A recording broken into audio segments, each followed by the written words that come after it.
নমস্কার, শুভ সন্ধ্যা। শাশ্বতী সিনাটক্সে আপনাদের সবাইকে স্বাগত। আপনারা শুনছেন বিভূতিভূষণ বন্দ্যোপাধ্যায়ের দুই বাড়ি। আজ পঞ্চম পর্বের শেষাংশ। এই অংশের নাম নিধু অদ্ভুত স্বপ্ন দেখিল। আজ উপন্যাসের শেষ অংশটুকু শুরু করি। পথে পড়িয়া হৈম বলিল, তুমি থিয়েটার করবে তো নিধুদা? আমার আর করা হয় হৈম? গায়ের মধ্যে যদি কথা ওঠে এ নিয়ে। ওহ, ভারী কথা। তুমি না করলে আমিও করব না নিধুদা। তুমি আছো তাই করছি। নিধু আশ্চর্য হইয়া হৈমর মুখের দিকে চাহিল। হৈম বলে কি? হৈম পুনরায় বলিল, আমার কথা মনে হয় নিধুদা? বলো না নিধুদা। নিধু একটু বিব্রত হইয়া পড়িল। হৈমর এসব কথা এসে কি উত্তর দিবে? হৈম একটু গায়ে পড়া ধরনের মেয়ে, তাহা সে পূর্বেই জানিত। ভাবিয়াছিল আজকাল বিবাহ হইয়া ও বয়স হইয়া বোধহয় সারিয়া গিয়াছে। এখন দেখা যাইতেছে তা নয়। পরে মুখে বলিল, হ্যাঁ, তা মনে হতো না কি আর? গাঁয়ের মেয়ে, ছোটবেলা থেকে দেখে আসছি।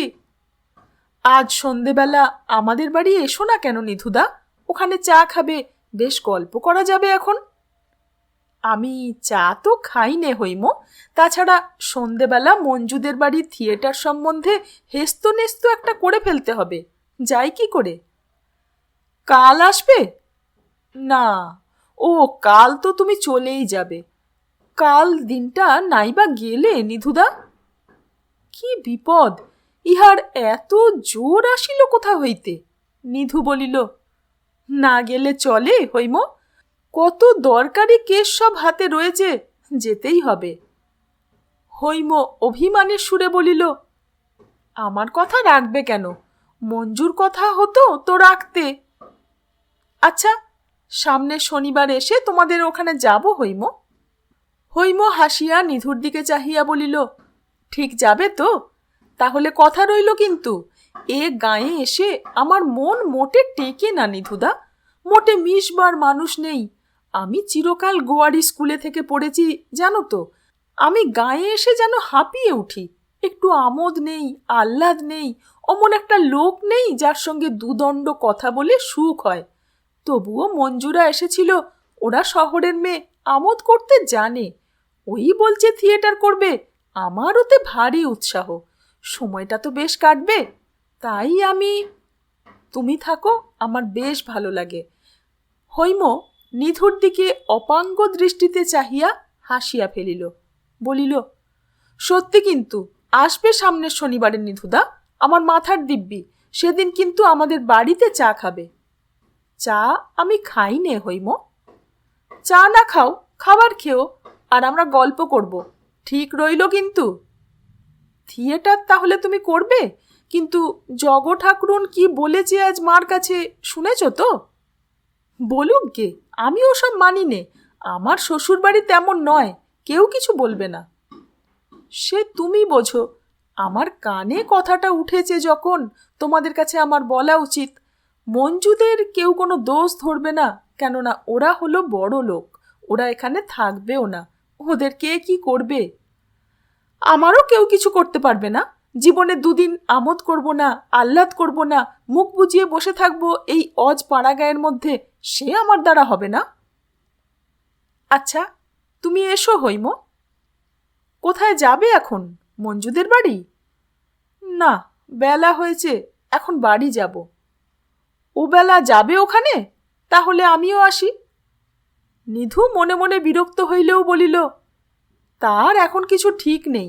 আসতেও পারি, এখন বলতে পারি নে। বৈকালের দিকে নিধু ভাবিল সে মঞ্জুদের বাড়ি যাইবে কিনা। মন সেখানে যাইবার জন্যই উন্মুখ হইয়া আছে যেন, অথচ বেশ বোঝা যাইতেছে সেখানে আর তাহার যাওয়া উচিত নয়। বেলা পড়িয়া আসিল, তবুও নিধু ইতস্তত করিতে লাগিল, এবং তারপরই সে হঠাৎ কিসের টানে সব কিছু দ্বিধা ভুলিয়া কখন উহাদের বাড়ির দিকে রওনা হইল। মঞ্জুদের বৈঠকখানার কাছে গিয়া মনে হইল, আজ মঞ্জু তাহাকে ডাকিয়া পাঠায় নাই তো, অথচ রোজই ডাকিয়া পাঠায়। মনের মধ্যে কোথা হইতে অভিমান আসিয়া জুটিল। নিধু আর মঞ্জুদের বাড়ি না ঢুকিয়া গ্রামের বাহিরে রাস্তার দিকে বেড়াইতে গেল। পুজোর আর বেশি দেরি নেই। আকাশে বাতাসে যেন আসন্ন শারদিয়া পূজার আভাস। আকাশ মেঘমুক্ত, সুনীল। পাকা রাস্তার ধারে ঝোপে ঝোপে মটরলতায় থোকা থোকা ফল ধরিয়াছে। আউশ ধান কাটা হইয়া গিয়াছে। আমন ধানের নাবাল ক্ষেত ভিন্ন, মাঠ প্রায় শূন্য। 15 দিন বৃষ্টি হয় নাই, গুমোট গরম, কোনো দিকে একটু হাওয়া নাই। একটা সাঁকোর উপর বসিয়া নিধু ভাবিতে লাগিল, মঞ্জু আজ তাহাকে কেন ডাকিল না? ওবেলা তাহার কথাবার্তায় হয়তো মনে দুঃখ পাইয়াছে। শিশি বোতলের মাঝখানে উপবিষ্ট মঞ্জুর ভরসাহারা করুণ মুখের ছবি মনে আসিল। মঞ্জুকে সে কোনো দুঃখ দিবে না, এ ব্যাপার লইয়া আর কোনো কথা সে মঞ্জুকে বলিবে না। কিন্তু রবিবার তো ফুরাইয়া আসিল, সন্ধ্যার দেরি নাই, আর কতক্ষণ? সত্যই কি সে মঞ্জুদের বাড়ি দেখা করিতে যাইবে না? তাহা হয় না। এখন গেলে তবুও রাত 9টা পর্যন্ত থাকিতে পারিবে, নয়তো আবার 7 দিন অদর্শন। থাকা অসম্ভব তাহার পক্ষে। নিজের বাড়ির সামনে আসিয়া নিধু ইতস্তত করিতেছে, এমন সময় সে দেখিল মঞ্জু এবং তাহার পিস্তুত বৌদিদি ওদিকের পথ দিয়া আসিতেছে। নিধুকে দূর হইতে দেখিয়া মঞ্জু বলিল, ও নিধুদা, দাঁড়ান। নিধু বলিল, তোমরা কোথাও গিয়েছিলে নাকি মঞ্জু? আমি আর বৌদি হৈমদির বাড়ি আর ওদের পাশে পরেশ কাকাদের বাড়ি বেড়াতে গিয়েছিলাম যে। সেই কখন বেলা 2টোর সময় গিয়েছি, আসবো আসবো করছি, কিন্তু হৈমদির মা চা খাবার না খাইয়ে ছাড়লেন না, তাই একেবারে সন্ধে হয়ে গেল। তা তো জানি নে। ও, আপনি গিয়েছিলেন আমাদের বাড়ি? আমি একটু বেরিয়ে ফিরছি, তোমাদের ওখানে যাওয়া হয়নি। আমিও ভাবছি নিধুদা এসে কি বসে আছে, আরো তাড়াতাড়ি করছি। জিজ্ঞেস করুন বৌদিকে। না বৌদি? মঞ্জুর বৌদিদি বলিলেন, হ্যাঁ, ও তো অনেকক্ষণ থেকে আসবার ঝোঁক করছে। তা একজনের বাড়ি গেলে কি তক্ষুনি আসা ঘটে, বিশেষ কখনো যখন যাই নে। মঞ্জু বলিল, আসুন নিধুদা, চলুন আমাদের বাড়ি। নিধুর অভিমান অনেক আগেই কাটিয়া গিয়াছিল। মঞ্জু যে আজ তাহাকে ডাকিয়া পাঠায় নাই, তাহার সম্পূর্ণ যুক্তিসঙ্গত কারণ বিদ্যমান। বাড়িতে পৌঁছিয়া মঞ্জু বলিল, কি খাবেন বলুন নিধুদা। মঞ্জুকে আজ ভারী সুন্দর দেখাইতেছে। নিজের বাড়িতে বসিয়া থাকে বলিয়া মঞ্জু কখনো সাজগোজ করে না। আজ পাড়ায় বেড়াইতে বাহির হইয়াছে বলিয়া সে চওড়া সাদা জরির পাড় বসানো চাঁপা রঙের ভালো সিল্কের শাড়ি ও ফিকে গোলাপি রঙের ব্লাউজ পরিয়াছে। কপালে টিপ, চমৎকার ঢিলে খোঁপা বাঁধিয়াছে, পায়ে মাদ্রাজি স্যান্ডেল। খুব মৃদু এসেন্সের সৌরভ তাহার চারিপাশের বাতাসে। মুখশ্রীতে প্রগল্ভতা নাই, অথচ বুদ্ধি ও আনন্দের দীপ্ত সজীব ভঙ্গি তাহার মুখে, হাত পা নাড়ার ভঙ্গিতে, কথা বলিবার ধরনে। নিধু আমতা আমতা করিয়া বলিল, তা যা খাওয়াবে। আপনার জন্যে কি খাবার করে রেখেছিলাম জানেন? বলুন তো। নিধু বিস্মিত কণ্ঠে বলিল, আমার জন্যে? হ্যাঁ, আপনার জন্যেই। নিমকি ভেজেছিলুম নিজে বসে, দুপুরের পর 1 ঘন্টা ধরে। বৌদি বেলে দিলে, আমি ভাজলাম।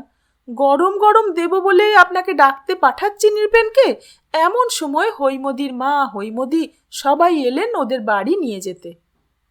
ও, ওরা এসেছিলেন বুঝি? তবে আর বলছি কি, এসে কিছুতেই ছাড়লেন না, যেতে হবে।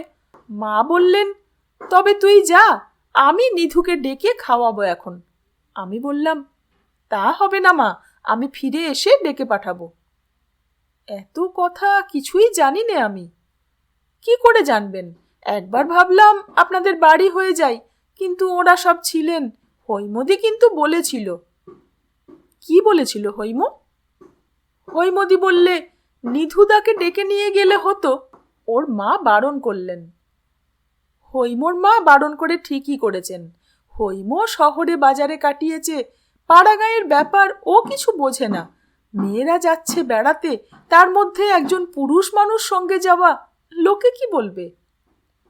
মঞ্জুর উপর অভিমানের বিন্দু মাত্র এখন আর নিধুর মনে নাই, বরং মঞ্জুর স্নেহে ও প্রীতিতে অযথা সন্দেহ করার দরুন নিধু মনে মনে যথেষ্ট লজ্জিত ও দুঃখিত হইল।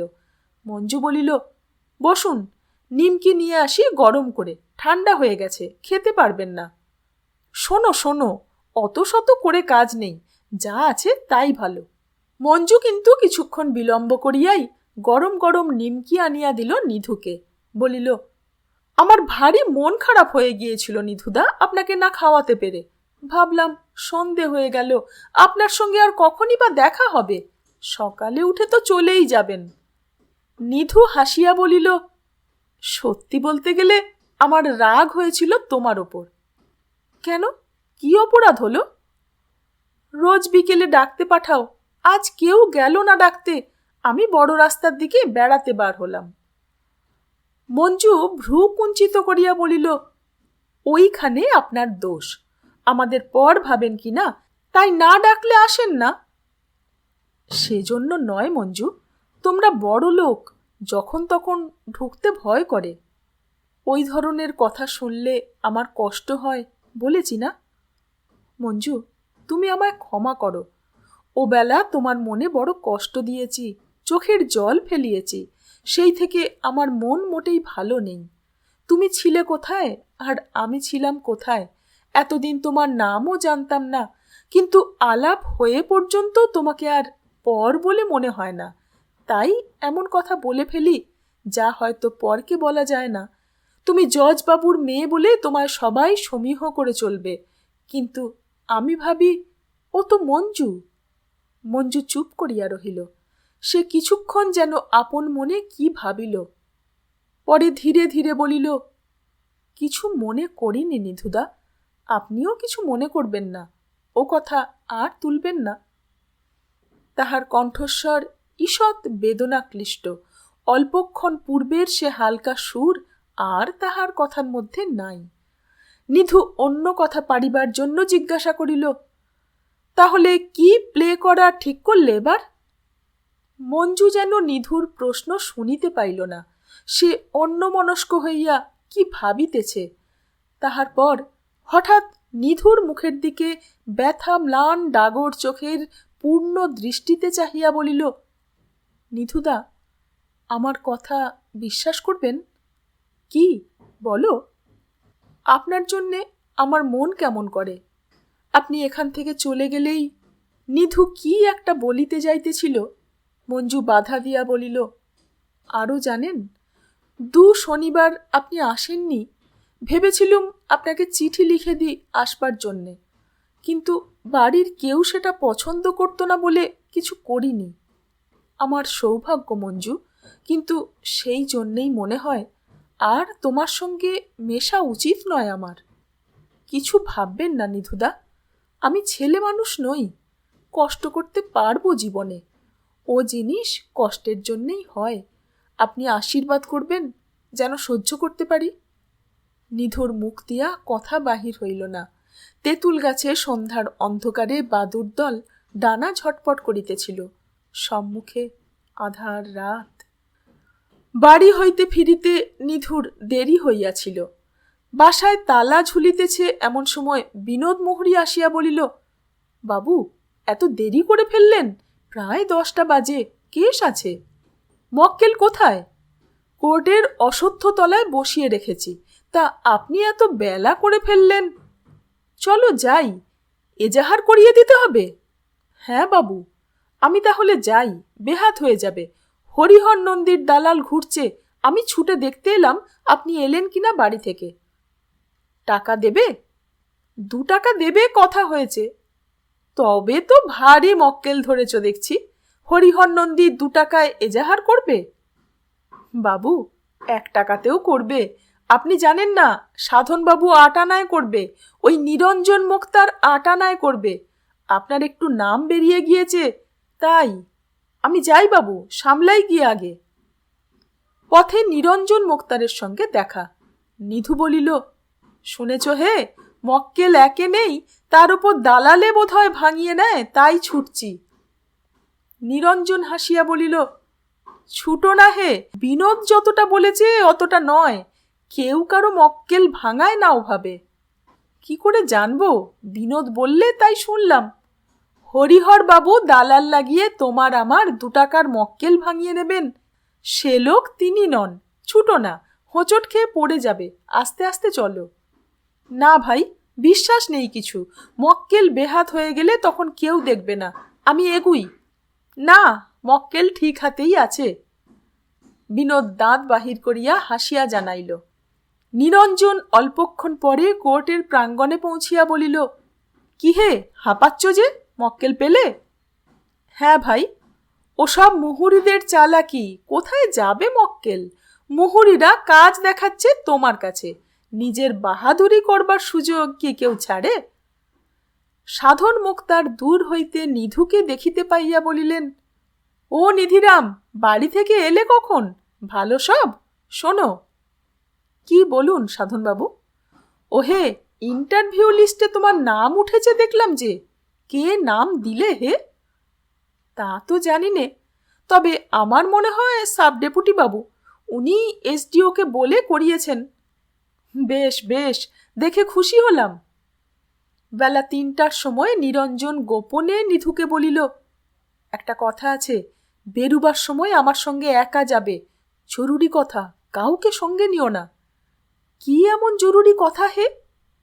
এখন বলবো না, কে শুনে ফেলবে। আরও আধ ঘন্টা পরে দুজনে বাহির হইয়া চলিয়া যাইতেছে, এমন সময় বার লাইব্রেরির চাকর ফিরিঙ্গি আসিয়া বলিল, বাবু, ছুটি তো এসে গেল, আমার বক্সিস। এবার পুজোতে নিধিরাম বাবুর কাছে ধুতি উতি নিব। ফিরিঙ্গির বাড়ি ছাপড়া জেলায়, আজ প্রায় 40 বছর রামনগরে আছে। কথাবার্তায় ও চালচলনে যত দূর বাঙালি হওয়া তাহার পক্ষে সম্ভব তাহা সে হইয়াছে। ফিরিঙ্গির বাড়ির ছেলে মেয়ে ভালো বাংলা বলে। নিধিরাম বলিল, কেন, এত বড় বড় বাবু থাকতে আমার কাছে কেন রে? আপনিও একদিন বড় হবেন বাবু। বার লাইব্রেরিতে আমি আজ 30 বছর নকরি করছি। কত বাবু এলো, কত বাবু গেল। ওই হরি বাবু নেংটি পিনহে এসেছিল, আজকাল বড় সওয়াল জবাব করনেওয়ালা। সব দেখনু, আপনারও হবে নিধিরাম বাবু, একটা ধুতি নিব আপনার কাছ থেকে। ম্যাজিস্ট্রেটের সঙ্গে আপনার মোলাকাত হবে শনিবারে। তুই কোথা থেকে শুনলি রে ফিরিঙ্গি? সব কানে আসে বাবু, সব শুনতে পাই। ফিরিঙ্গি হাসিতে হাসিতে চলিয়া গেল। আর কিছু আগাইয়া নিরঞ্জন বলিল, তোমার সঙ্গে ম্যাজিস্ট্রেটের ইন্টারভিউ আছে শনিবারে, তার জন্যে অনেকে তোমার উপর বড় চটেছে হে। বিগ 5দের মধ্যেও কেউ কেউ আছেন, ওদের অনেকের নাম ইন্টারভিউ লিস্টে নেই, অথচ তুমি জুনিয়র মুক্তার, তোমার নাম উঠল। ভয়ানক চটেছে অনেকে। নিধু বিস্মিত হইয়া বলিল, তাতে আমার হাত কি হে, তা আমি কি করব? সবাই বলে, বড্ড হাকিমের খোসামত করে বেড়াও নাকি? চোখ টাটিয়েছে অনেকের। হাকিমে তোমার কথা বেশি শোনে আজকাল। এই সব, বিশেষ করে এই ইন্টারভিউর ব্যাপারে তুমি কি কারো কারো নাম দিতে বারণ করেছিলে? এ সম্বন্ধে কোনো কথা হয়েছিল তোমার সুনীলবাবুর সঙ্গে? আমি? আমার সঙ্গে পরামর্শ করবেন সাব ডেপুটি বাবু? আমি বারণ করেছি নাম দিতে? অনেকের তাই ধারণা। কার কার নাম দিতে বারণ করেছে? এই ধরো, হরিহর নন্দীর নাম নেই, শিববাবুর নাম নেই বড়দের মধ্যে, আর ছোটদের মধ্যে তো কারো নাম নেই, এক তুমি ছাড়া। তুমি বিশ্বাস করো আমি বারণ করেছি? আমার কথা ছেড়ে দাও, আমার বিশ্বাস অবিশ্বাসে কিছু আসবে যাবে না, কিন্তু বার লাইব্রেরির সবাই তোমার ওপর একজোট হলে তোমার বড্ড অসুবিধা হবে। মক্কেলের কানে মন্ত্র ঝাড়বে, জামিন পাবে না, নানা দিক থেকে গোলমাল। যদু কাকাও কি এর মধ্যে আছেন নাকি? নিরঞ্জন জিভ কাটিয়া বলিল, আরে রামও না, তাছাড়া তিনি মানি লোক, তিনি ইন্টারভিউ লিস্টে প্রথম দিকে আছেন, কোনো ছ্যাঁচড়া কাজে তিনি নেই। আমি এর কিছুই জানি নে ভাই। সুনীলবাবু সেদিন বললেন আপনার সঙ্গে ম্যাজিস্ট্রেটের ইন্টারভিউ করিয়ে দেব।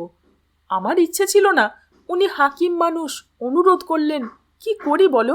আর আমি দিয়েছি বারণ করে তাকে, নিজের জন্যেই বলিনি, অপরের জন্য বারণ করতে গেলাম। আমায় বলে কি হবে ভাই, আমি তো চুনোপুটির দলে। কথাটা কানে গেল তোমাকে বললাম, আমি বলেছি কারো কাছে বলো না হে। সন্ধ্যার পর তাহার বাসায় হঠাৎ সাধন মোক্তারকে আসিতে দেখিয়া নিধু একটু আশ্চর্য হইল। সাধন বলিলেন, এই যে বসে আছো নিধিরাম, বেড়াতে বার হওনি যে? নিধু বুঝিল ইহা ভূমিকা মাত্র, আসল কথা এখনো বলেন নাই সাধন। অবশ্য অল্প পরেই তিনি তাহা প্রকাশ করিলেন। ম্যাজিস্ট্রেটের সহিত তাহার ইন্টারভিউ করাইয়া দিতে হইবে নিধিরামের, তাহার নামে যেন একখানা কার্ড আসে। নিধু অবাক হইয়া গেল। সে সাধনকে যথেষ্ট বুঝাইতে চেষ্টা করিল যে এ ব্যাপারের মধ্যে সে নাই। এ কি কখনো সম্ভব? সাধনবাবুর মতো প্রবীণ মোক্তার কি এ কথা ভাবিতে পারেন যে এসটিও তাহার মতো একজন জুনিয়র মোক্তারের পরামর্শ লইয়া লিস্ট তৈরি করিবেন? এসব কথা ভিত্তিহীন, তাহার কোনো হাত নাই, সে জানেও না কিছু। এ কথা সাধন কত দূর বিশ্বাস করিলেন তাহা বলা যায় না। বিদায় লইবার সময় বলিলেন, আর ভালো কথা, ওহে আমি আর একটা অনুরোধ তোমায় করছি, এই অঘ্রাণে এইবার শুভ কাজটা হয়ে যাক। তোমার আশাতে বাড়ি শুদ্ধ বসে আছে, বাড়িতে এদের তো তোমাকে বড্ড পছন্দ, আমায় কেবল খোঁচাচ্ছে। কোর্ট বন্ধের দিন তোমায় যেতেই হবে। নিধু মনে মনে ভাবিল, বোধহয় তাহলে বড় ডাল আঁকড়াতে গিয়ে ফসকে গিয়েছে, তাই গরিবের ওপর কৃপা দৃষ্টি পড়েছে। আবার মুখে বলিল, আপনার বাড়ি যাব সে আর বেশি কথা কি, বলবো এখন পরে। তবে ইন্টারভিউর ব্যাপারে আপনি একেবারে সত্যি জেনে রাখুন সাধনবাবু, ধর্ম তো বলছি, এর বিন্দু বিসর্গের মধ্যে নেই আমি, বিশ্বাস করুন আমার কথা। সাধন মোক্তার দাঁত বাহির করিয়া হাসিতে হাসিতে চলিয়া গেলেন।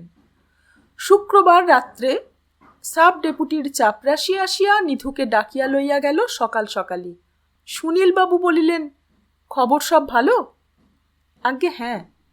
লাল বিহারী বাবুদের বাড়ির সব চিঠি দিয়েছিলেন? আজ্ঞে হ্যাঁ। কাল শনিবার যেতে পারবো না, পরের শনিবারে যাব, আপনিও থাকবেন। এবার বোধহয় আপনাকে বলি।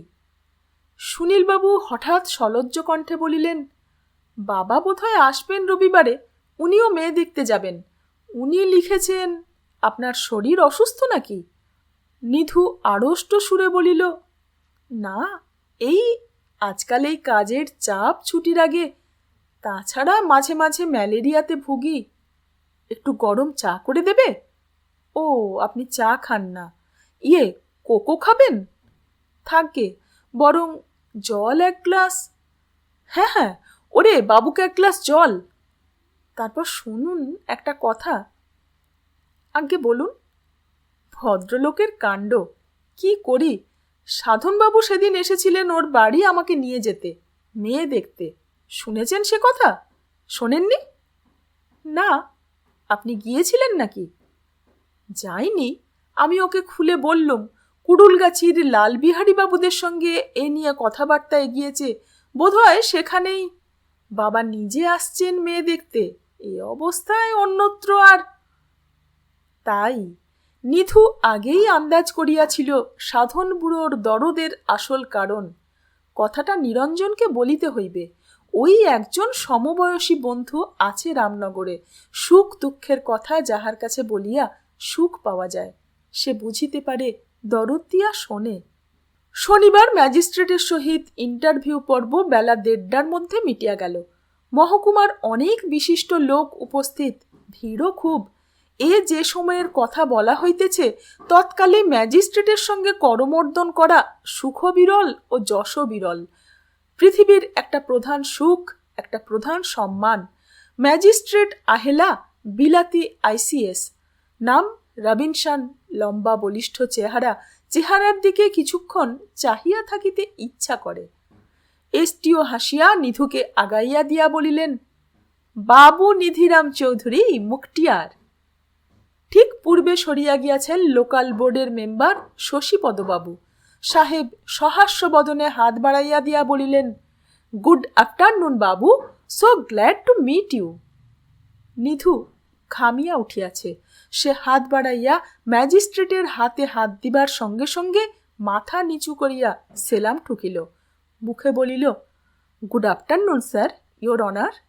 ম্যাজিস্ট্রেট তাহার দিকে চাহিয়া ভদ্রতাসূচক হাসিলেন। ইন্টারভিউ শেষ হইয়া গেল। আজ আর কাজকর্ম নাই।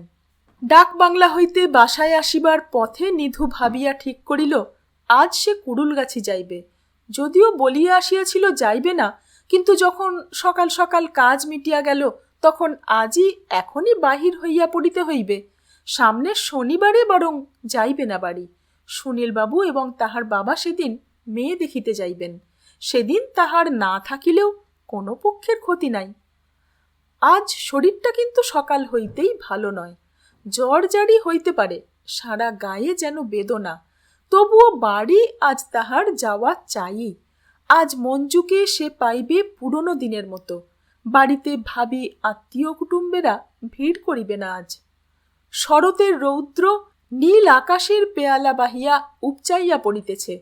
পথের ধারে ছায়া ঝোপে সেই দিনের মতো মটরলতার দুলুনি, ছোট গোয়ালে লতায় ফুল ধরিয়াছে। শালিক ও ছাতার পাখির কলরব মাথার উপরে। পথ হাঁটিতে আরম্ভ করিয়াই নিধু দেখিল তাহার শরীর যেন ক্রমশ খারাপ হইয়া আসিতেছে। শরতের ছায়া ভরা বাতাস গায়ে লাগিলে যেন গা শিরশির করে। নিধু মাঝে মাঝে কেবলই বসিতে লাগিল। এ সাঁকোয় বসে, আবার ও সাঁকোয় বসে। সাঁকোর নিচেই গত বর্ষার বদ্ধ জল। অন্য সময় তাহার যে একটা গন্ধ আছে, ইহাই নিধুর নাকে লাগিত না। আজ গন্ধটায় তাহার শরীরের মধ্যে যেন পাক দিতেছিল। সাঁকোয় বসিয়া অন্যমনস্কভাবে বাঁশবনের মাথার উপরে মেঘ মুক্ত নীল আকাশে শরতের শুভ্র মেঘের খেলা লক্ষ্য করিতেছিল। মেঘের দল লঘু গতিতে উড়িয়া চলিতে চলিতে কত কি জিনিস তৈরি করিতেছে। কখনো দুর্গ, কখনো পাহাড়, কখনো সিংহ, কখনো বহুদূরের কোনো অজানা দেশ। উপরের বায়ুস্রোত আবার পরমুহূর্তে সেগুলোকে চূর্ণ করিয়া উড়াইয়া দিতেছে। এই আছে, এই নাই। আবার নব নব শুভ্র মেঘসজ্জা। আবার কল্পনায় কত কি নতুনের সৃষ্টি। ভঙ্গুর মেঘের সৃষ্টি, সে আবার টেকে কতক্ষণ। কে একজন ডাকিয়া বলিল, বাবু, আপনি এখানে শুয়ে আছেন সাঁকোর ওপর, কনে যাবেন? পথ চলতি চাষা লোক। নিধু বলিল, যাব কুড়ুলগাছি, জ্বর এসেছে তাই একটু শুয়ে আছি।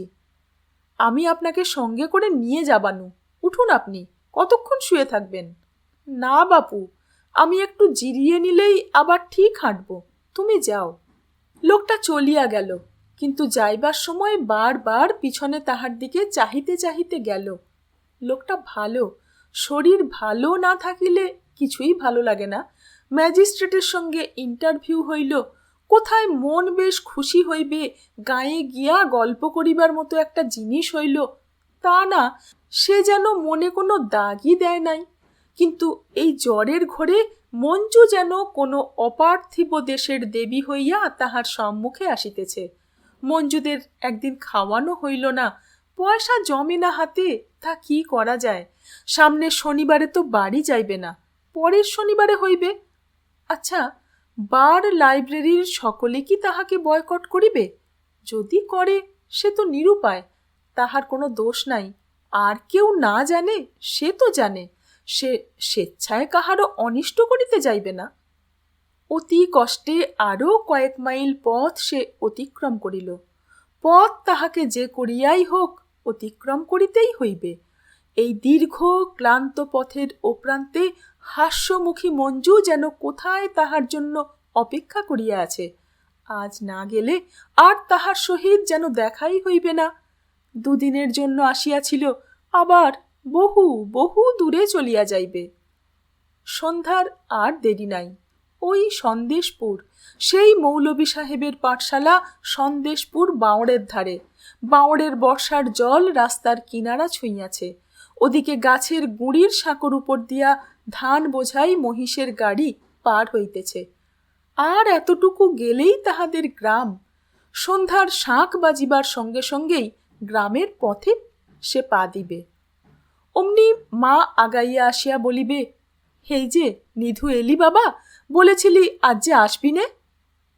হয়তো সে বাড়ি পৌঁছিলে এ কথা তাহার মা তাহাকে বলিয়াও থাকিবেন, কিন্তু আচ্ছন্ন ঘোর ঘোর ভাবে সন্ধ্যার অন্ধকারে কখন সে বাড়ি ঢুকিয়াছিল টলিতে টলিতে, কখন বাড়ির লোকে তাহাকে ধরিয়া লইয়া গিয়া বিছানায় শোয়াইয়া দিয়াছিল, এ সকল কথা তাহার মনে নাই। 2 মাস রোগের ঘোরে কখনো চেতন, কখনো অচেতন বা কখনো অর্ধচেতনভাবে কাটিবার পর নিধুর জীবনের আশা হইল। ক্রমে সে বিছানার উপর উঠিয়া বসিতে পারিল। ডাক্তার বলিয়া গিয়াছে, আর ভয় নাই। নিধুর মা পুত্রের সেবা করিতে করিতে রোগা হইয়া পড়িয়াছেন, সে চেহারা আর নাই মায়ের। নিধুর সামনে সাবুর বাটি রাখিয়া বলিলেন, আহ বাবা, রামগড় থেকে শশধরবাবু ডাক্তার পর্যন্ত এসেছিলেন 2 দিন। নিধু ক্ষীণ স্বরে বলিল, শশধরবাবু? সে তো অনেক টাকার ব্যাপার। টাকা কি লেগেছে আমাদের? আহা, আর জন্মে পেটের মেয়ে ছিল ওই মঞ্জু, দিন রাতের মধ্যে যে কতবার আসতো, বসে থাকতো, সেই তো সব জোগাড় যন্ত্র করে দিলে জজবাবুকে বলে। জজবাবুও হামেশা আসতেন, গাঁয়ের সবাই আসতো যেত। সেদিনও জজগিন্নি বলে গেলেন, টাকা খরচ সার্থক হয়েছে, প্রাণ পাওয়া গেল, এই বড় কথা। মিথ্যে কথা বলবো কেন, সবাই দেখেছে, শুনেছে, করেছে। ভুবন গাঙ্গুলির মেয়ে হৈম পর্যন্ত শ্বশুর বাড়ি যাওয়ার আগে রোজ একবার করে আসতো। মা সিদ্ধেশ্বরী কালী মুখ তুলে চেয়েছেন। সকলে তো বলেছিল, এই বয়সের টাইফয়েড। মঞ্জু? অনেক দিন পরে নিধুর রোগক্ষীণ স্মৃতিপটে একখানি আনন্দময়ী বালিকা মূর্তিও অস্পষ্ট ভাসিয়া উঠিল।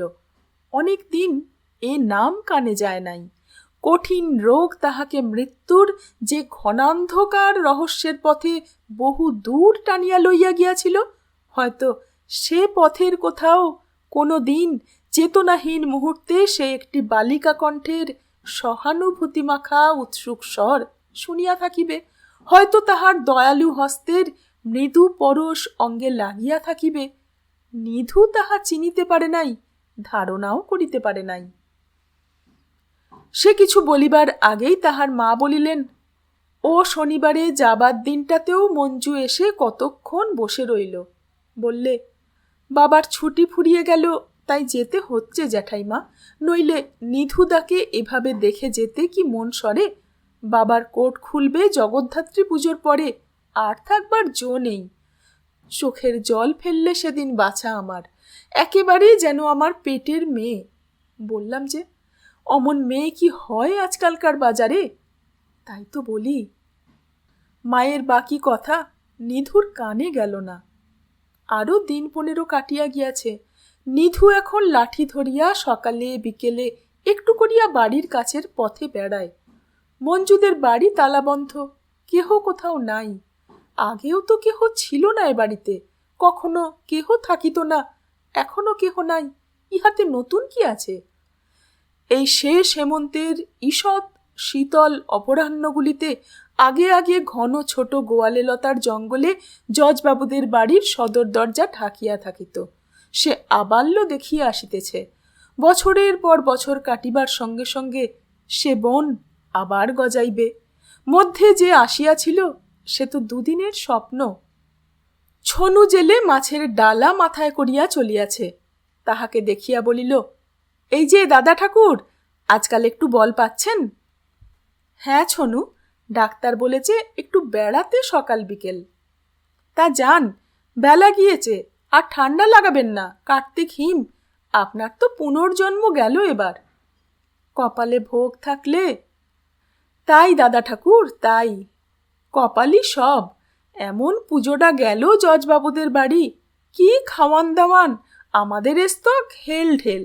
জজবাবু নিজে সামনে দাঁড়িয়ে, ছনু ভালো করে খাও বাবা, যা ভালো লাগে মুখে চেয়ে নিও। অমন মানুষ আর হয় না। নিধু বাড়ির দিকে ফিরিবার আগে কেহ কোনো দিকে নাই দেখিয়া বন্ধ দরজার ফাঁক দিয়া জজবাবুর বাড়ির মধ্যে একবার উঁকি দিয়া দেখিবার চেষ্টা করিল। ভালো দেখা গেল না। হেমন্ত সন্ধ্যার অন্ধকার ঘনাইয়া আসিয়াছে গাছপালায়। অসম্ভব ভালো এই উপন্যাসটি আজকে শেষ হলো। আপনাদের কেমন লাগলো জানাবেন, সঙ্গে থাকবেন। ধন্যবাদ।